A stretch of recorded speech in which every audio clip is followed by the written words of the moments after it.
Bismillahirrahmanirrahim. Assalamualaikum warahmatullahi wabarakatuh. Alhamdulillahi rabbil alamin. Wassalatu wassalamu ala ashrafil anbiya'i wal mursalin wa ala alihi wa ashabihi ajma'in. Amma ba'du, ikhwani wa akhwati fillah rahimani wa rahimakumullah. Insyaallah ta'ala pada kesempatan kali ini kita akan mulai membahas buku Membangun Pondasi Bahasa Arab jilid yang pertama ya. Sekarang kita akan bahas bab pertama, mengenal ilmu nahwu dan ilmu sharaf. Tapi sebelum kita baca ya bab pertama ini, saya ingin menyampaikan kepada antum semua bahwa dengan kita belajar ilmu nahwu dan ilmu sharaf di awal kali pertama kita belajar bahasa Arab itu memiliki banyak manfaat. Ya, paling nggak ada dua manfaat yang bisa kita dapatkan ya dengan kita mulai belajar bahasa Arab dengan mempelajari ilmu nahwu dan ilmu sharaf. Manfaat yang pertama ya, dengan kita belajar ilmu nahwu dan ilmu sharaf, nanti kita bisa menyusun kalimat ya, kalimat menggunakan bahasa Arab dengan baik dan benar.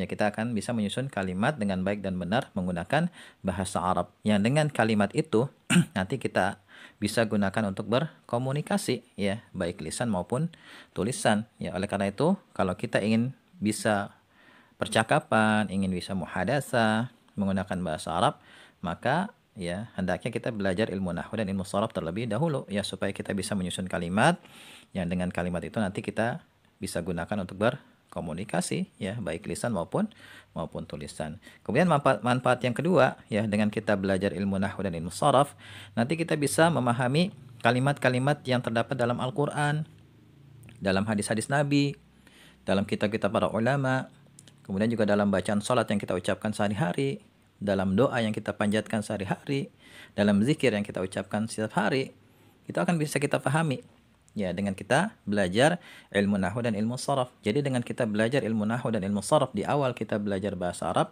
itu nanti bisa membantu kita untuk meningkatkan kualitas ibadah kita sehari-hari. Ya paling enggak ketika kita sholat, kita paham dengan apa yang kita ucapkan dalam sholat itu. Ketika kita baca doa, ketika kita berzikir, kita paham dengan apa yang kita ucapkan. Ya, jadi itu ya dua manfaat yang bisa kita dapatkan dengan kita belajar ilmu sharaf di awal pertama kali kita belajar bahasa Arab ya. Walaupun ada sebagian ustadz ya, ada sebagian pengajar yang berpendapat kalau kita ingin mulai belajar bahasa Arab hendaknya dimulai dengan percakapan katanya, dengan muhadasah, dengan alasan katanya ya anak kecil aja kan ketika baru bisa bicara dia belajar percakapan dulu. Ya, nggak ada anak kecil yang ketika awal dia belajar bahasa, dia mulai dengan menyusun kalimat atau membuat puisi, enggak.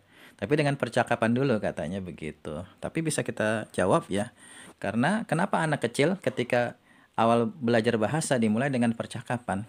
Ya, karena itu yang dia butuhkan. Ya kan? Anak kecil butuh bisa bercakap-cakap sebagai bekal untuk berkomunikasi. Gitu.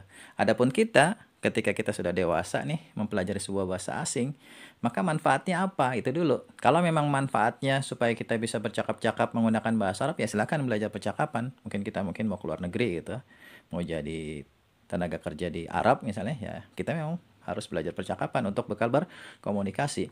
Tapi kalau kita belajar bahasa Arab, ya tujuannya supaya kita ingin memperbagus ibadah kita sehari-hari, maka belajar ilmu nahwu dan ilmu sharaf yang harus kita pelajari. Ya, misalnya kalau kita misalnya di kelas belajar percakapan, kemudian di rumah kita nggak praktekkan, nanti ilmunya akan hilang. Dan ini ya sudah dibuktikan oleh banyak orang, termasuk saya sendiri. Ya, saya pernah mengikuti pelatihan yang di situ diajarkan percakapan. Ya, 2 bulan lamanya belajar percakapan. Tapi ketika pulang ke rumah nggak dipraktekkan, ya udah tidak tidak lancar lagi bercakap-cakapnya. Ya, tapi kalau misalnya kita belajar bahasa Arab, kita belajar kaidah nahwu dan sharaf, kemudian kita praktekkan sehari-hari dalam bacaan salat dan zikir, dalam doa, itu akan terus bermanfaat. Ya, karena terus kita praktekkan dalam kehidupan sehari-hari. Itu makanya saya tetap berpendapat ya bagi orang yang ingin belajar bahasa Arab dimulai dengan belajar ilmu nahwu dan ilmu sharaf terlebih dahulu. Kalau ada yang mengatakan, tapi kan belajar kaidah nahwu sharaf itu susah, bikin pusing, maka kita jawab ya itu tergantung ya. Jadi kalau kita misalnya nih mempelajari sesuatu ilmu merasa berat, itu ada beberapa faktor Ya, di antaranya pertama mungkin buku panduan yang digunakannya nggak cocok. Ya, kalau misalnya terasa berat dengan mempelajari sebuah buku panduan, maka ganti buku panduan yang lain yang mudah. Apalagi sekarang ya, kalau kita belajar ilmu nahwu dan ilmu shorof, belajar bahasa Arab secara umum, itu sudah banyak ya buku panduan yang bisa kita gunakan. Dari yang tipis-tipis sampai yang tebal-tebal itu ada. Tapi untuk pemula, ya kita bisa gunakan buku yang tipis-tipis yang mudah terlebih dahulu. Dan itu sudah sangat banyak ya. Dan saya sendiri sudah menyusun banyak sekali buku panduan nahwu shorof yang bisa dipelajari dalam waktu singkat. Sehari juga bisa dipelajari nahwu shorof. Untuk mengetahui dasar-dasarnya tentunya ya. Dasar-dasar nahwu dan shorof. Itu pertama faktor buku panduan. Kemudian yang kedua faktor dari diri si pelajar itu. Ya mungkin motivasinya kurang kuat. Kalau orang belajar motivasinya kurang kuat, dia gampang menyerah. Ketemu kesulitan dikit langsung nyerah. Tapi kalau motivasinya kuat, ya apapun kesulitan yang dihadapi terus maju dia. Gitu. Jadi kadang dari faktor si pelajarnya, gitu, motivasinya kurang kuat. Kemudian yang ketiga juga terkadang dari faktor gurunya. Terkadang guru kurang memperhatikan audiens. Ya, kurang memperhatikan murid. Ya, mungkin kalau ada guru kayak saya nih, saya ngajar dari berbagai usia gitu kan, ada yang 60-an, ada yang muda-muda. Nah, saya lihat, perhatikan nih, kalau mereka misalnya dikasih suatu materi terasa berat, saya turunin levelnya gitu. Nah, seperti itu. Jadi intinya banyak faktor ya yang menyebabkan orang menganggap nahwu shorof itu susah. Tapi insya Allah ilmu nahwu dan ilmu shorof itu mudah dipelajari ya. Di antaranya kita bisa gunakan buku yang akan kita bahas ini. Ya, mungkin itu sedikit pengantar ya. Sebelum kita bahas di sini mengenal ilmu nahwu dan ilmu shorof. Ya kita baca aja bab 1. Ya, dalam bahasa Arab ya, untuk bisa menyusun kalimat dengan baik dan benar, ada dua ilmu yang harus dipelajari. Yang pertama ilmu nahwu, yang kedua ilmu shorof. Tulisan Arabiknya ilmu nahwi. Ya kita biasa menyebutnya ilmu nahwu. Kemudian ilmu shorfi, kita biasa menyebutnya ilmu shorof. Penjelasan. Ilmu nahwu adalah ilmu yang mempelajari dua hal.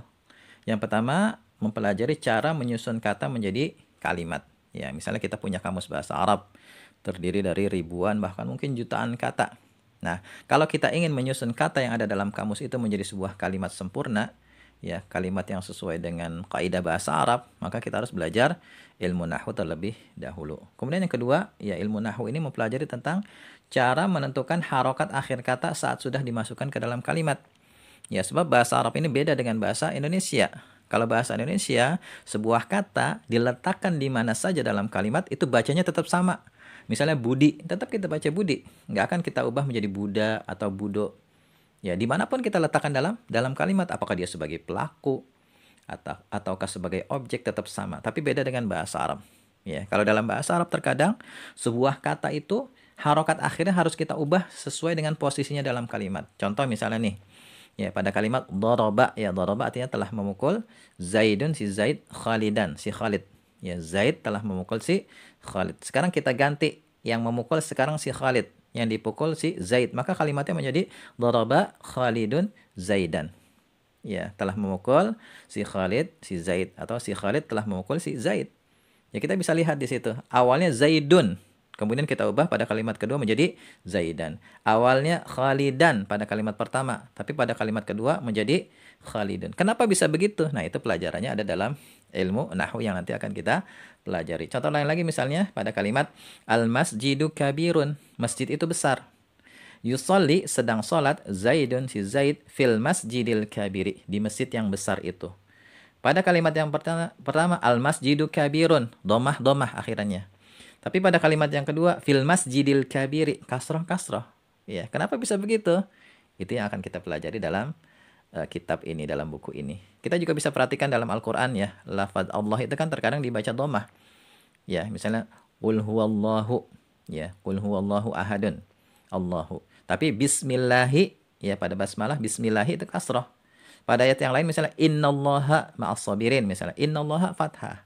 Kenapa bisa begitu? Nah, itu pelajarannya ada dalam ilmu nahwu. Jadi intinya, ilmu nahwu, ilmu yang mempelajari dua hal. Pertama, menyusun kata menjadi sebuah kalimat sempurna. Ya, kalimat sempurna maksudnya kalimat yang sesuai dengan kaidah bahasa Arab. Ya. Kemudian yang kedua, menentukan harokat akhir kata saat sudah dimasukkan ke dalam kalimat. Kemudian yang kedua, ilmu shorof. Ilmu shorof adalah ilmu yang mempelajari tentang cara mengubah kata. Atau ringkasnya, ilmu shorof adalah ilmu mengubah kata. Ya, dengan berbekal ilmu sharaf nanti bisa kita bisa ubah sebuah kata menjadi berbagai macam bentuk atau pola yang memiliki makna bermacam-macam. Misalnya dari kata ba yang artinya telah menulis, ya dengan berbekal ilmu sharaf bisa kita ubah menjadi yaktubu artinya sedang menulis. Menjadi uktub yang artinya tulislah.